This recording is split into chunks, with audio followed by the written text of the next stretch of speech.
A Beginner's Guide to Cognitive Restructuring. Right about now, you may be wondering, what is cognitive restructuring? Cognitive restructuring is a strategy used to recognize negative and accurate thoughts and replace them with alternative ones that are more realistic and helpful.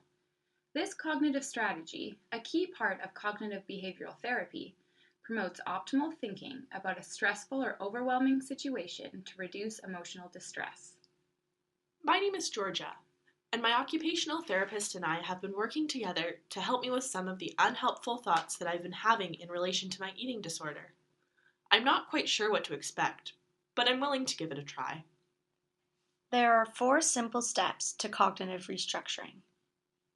Step 1. Identify the thought. In the first step, Georgia and her therapist work together to identify and describe the distorted thought. They will also identify the circumstances that caused the thought.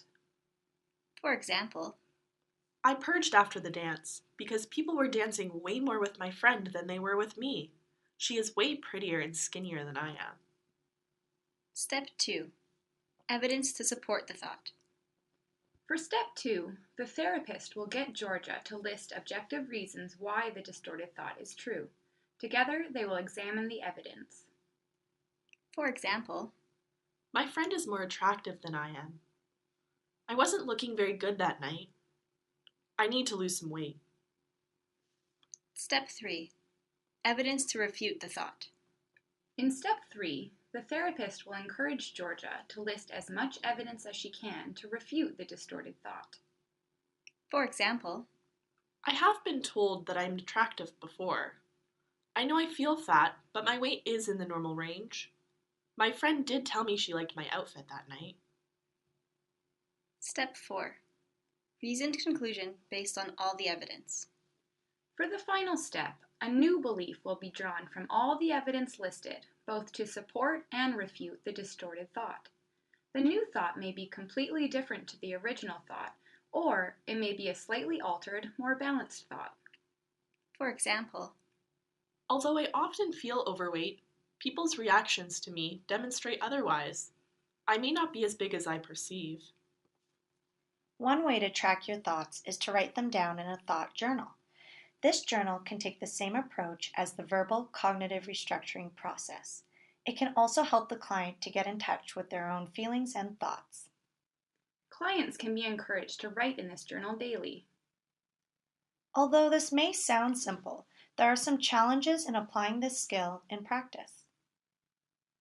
cognitive restructuring only addresses cognition. For this technique to be successful in supporting the recovery process of individuals with an eating disorder, it must be used in conjunction with other therapeutic skills. Some individuals may have difficulty expressing or understanding their thoughts and feelings. This may make the process of cognitive restructuring difficult or frustrating for the client or the clinician. Some clinicians may not have sufficient training or supervision. Specifically in the realm of addressing body image for adolescents with eating disorders. My occupational therapist and I have been working really hard to address my unhelpful thoughts using cognitive restructuring. I feel like I'm taking great steps on the road to recovery. Cognitive restructuring can be a very powerful tool when working with clients with eating disorders and other mental health related conditions. It has the potential to address the distorted thinking that can have significant impacts on function and participation in meaningful